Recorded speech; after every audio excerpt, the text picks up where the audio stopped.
Defending yourself is something that starts in your childhood and is a thing for the rest of your life. Whether it's being bullied at home or school, getting in a fist fight as a teen, or in a bar fight, or just an old-fashioned mugging, everyone should know how to defend themselves. And today, we're going to look into a little self-defense weird on today's episode of 5 Weird Things. Welcome to the channel. You know, growing up, I was a short kid with a big mouth. Now that gets you picked on, a lot. But I also had a cousin that was very protective and fought a lot. When you realize that life is not going to make you anything other than a minnow, you swim with a shark. That saved my butt on more than one occasion. Now, how did you get out of being bullied? Let me know in the comments. All right, let's get into it. First, the things we should all know. Self-defense is a countermeasure that involves defending the health and well-being of oneself from harm. The use of the right of self-defense as a legal justification for the use of force in times of danger is available in many jurisdictions. But keep in mind that self-defense may be legal in many jurisdictions, may not be viewed that way in other jurisdictions. Weird thing number 5. What can self-defense mean legally? Engaging in a fistfight can lead to charges of assault and battery. Assault refers to the threat of imminent harm or the intentional creation of fear of harm, while battery involves the actual physical contact or harmful touching of another person without their consent. Depending on the severity of the altercation and the injuries inflicted, individuals involved in a fistfight may face criminal charges and potential legal consequences. In some cases, individuals involved in a fistfight may raise a legal defense of self-defense. Self-defense allows a person to use a reasonable force to defend themselves or others from imminent harm. However, the use of force must be proportionate to the threat faced, and the person claiming self-defense must not have initiated or escalated the confrontation. Successfully asserting self-defense can impact the legal outcome of the case and may result in reduced charges or complete acquittal. Weird thing number 4. Top martial arts for self-defense. Now, I realize everybody has their own opinion, especially if you're heavily involved in a particular martial art. But these martial arts are commonly recommended on a huge amount of websites for their practicality and effectiveness in real-life self-defense situations. KRAV MAGA. Developed by the Israeli military, KRAV MAGA is a self-defense system known for its simplicity, efficiency, and focus on real-world scenarios. It emphasizes practical techniques that are easy to learn and apply under stress, making it suitable for individuals of all ages and fitness levels. KRAV MAGA incorporates elements of striking, grappling, and defensive tactics, with an emphasis on neutralizing threats quickly and decisively. Brazilian Jiu-Jitsu is a grappling-based martial art that focuses on ground fighting and submission techniques. It is particularly effective for self-defense scenarios that end up on the ground, where many real-life altercations often occur. BJJ, as it's known, emphasizes leverage, technique, and positional control, allowing smaller individuals to defend themselves against larger and stronger opponents. Wish it had been around when I was a little kid. It also teaches practitioners how to maintain composure in close quarters situation and neutralize threats without relying on striking. Speaking of striking, Muay Thai, also known as Thai boxing, is a striking-based martial art form from Thailand that utilizes punches, kicks, knees, and elbows.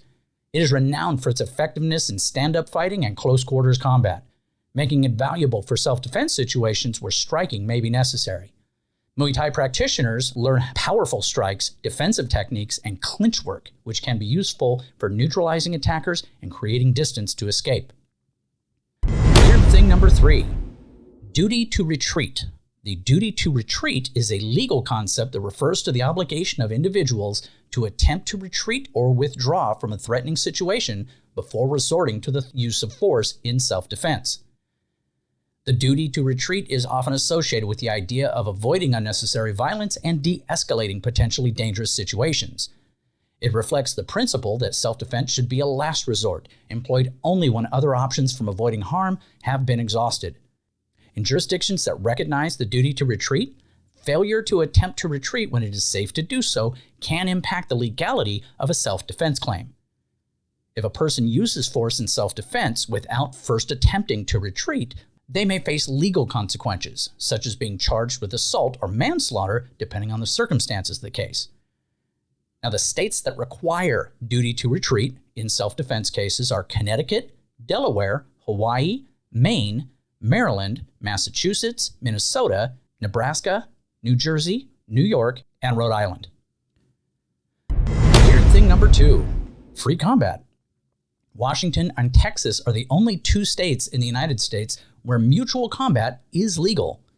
Now in Washington, the mutual combat must take place in a public place and both parties must agree to fight.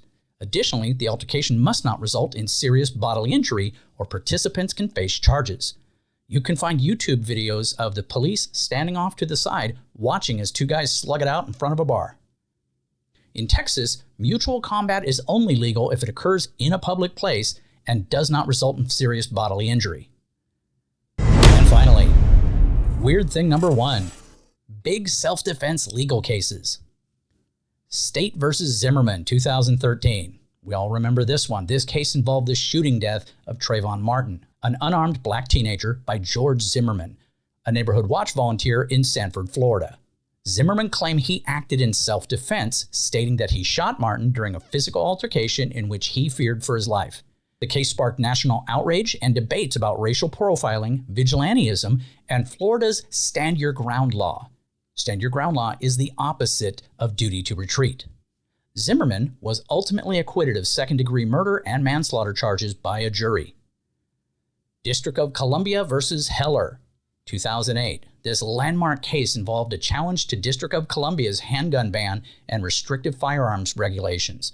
The plaintiff, Dick Heller, argued that the Second Amendment protected his individual right to possess a firearm for self-defense in his home.